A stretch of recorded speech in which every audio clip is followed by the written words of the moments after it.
Hey guys, Jason here and stopping in for another 5-minute lesson. Today I want to talk about the idea, the words boom or bust.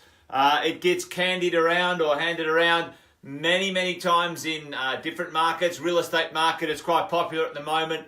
The media loves the idea of fear and ignorance. Selling newspapers, boom or bust, it's over, it's going to go down.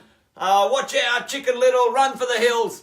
Listen guys, as a property investor, you need to understand that that is the language of fear and ignorance, and education and understanding what you need to do as a property investor will always win out. Listen, the GFC, recessions, whatever, they're going to happen. There's nothing you can do to stop them, but you can, as a smart property investor, understand the realities, the fact from fiction.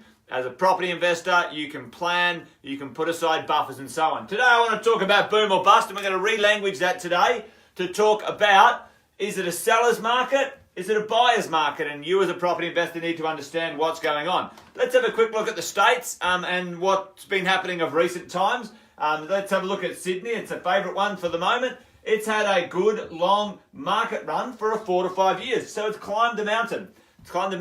That is very normal for it to go up in value and very normal for it to adjust in value.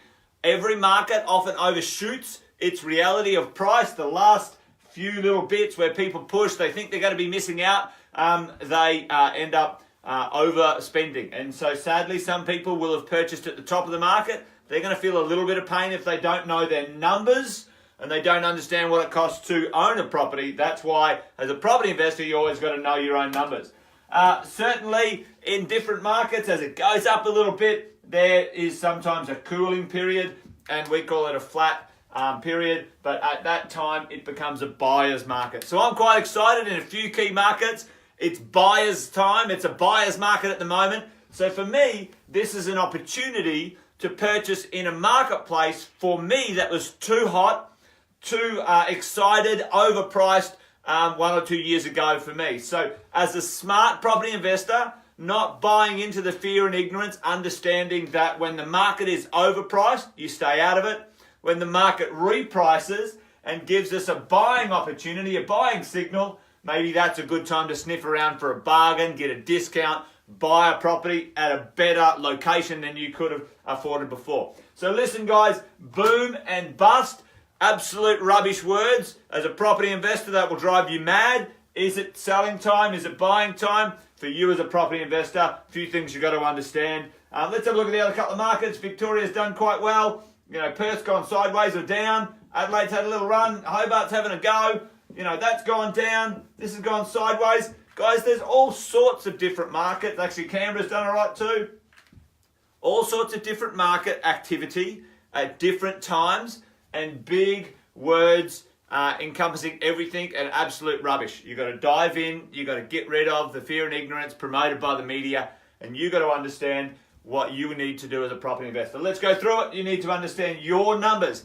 Can you afford to own the property? Do your numbers, spreadsheet, cash flow, and a buffer set aside. I talked about that in one of my 5-minute lessons the other day, setting aside a buffer. Can you afford the property? Have you got a safety buffer set aside for unforeseen circumstances? Tick. Do not buy anything that you're not prepared to own and keep for another 10 to 15 years. You are not a property investor if you're thinking, I'll give it a go for 1 or 2 years and see how it works. That's rubbish. That is not investing. That is speculating, and that is tantamount to going down to the casino. Absolute poor way to go about it. Go down the road and do something else. Don't be a property investor. Property investors know that property investing is slow.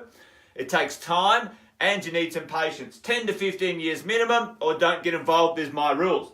And stick to your plan. Stick to your plan. Property over the medium to long term is always very reliable. It can rent out. You got some leverage, and over time it goes up in value. The longer you own it, the more you stick to your plan, the better outcome you get. Have some patience. Go the distance. People who were worried about the GFC, the worst financial crisis ever, look back now and see it as the best buying opportunity ever.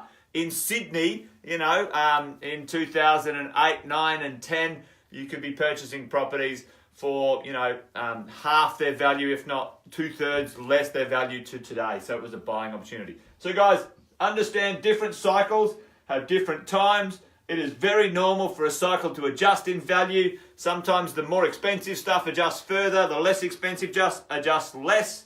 And think of it in this way.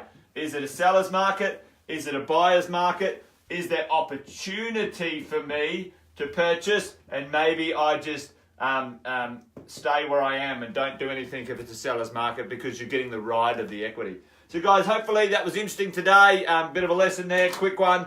And as always, if you want to speak to a coach or understand the real language of property investing and not be caught up in the fear and ignorance, let us know. Come to one of our property nights, reach out to a coach. Until then, take care. Bye for now.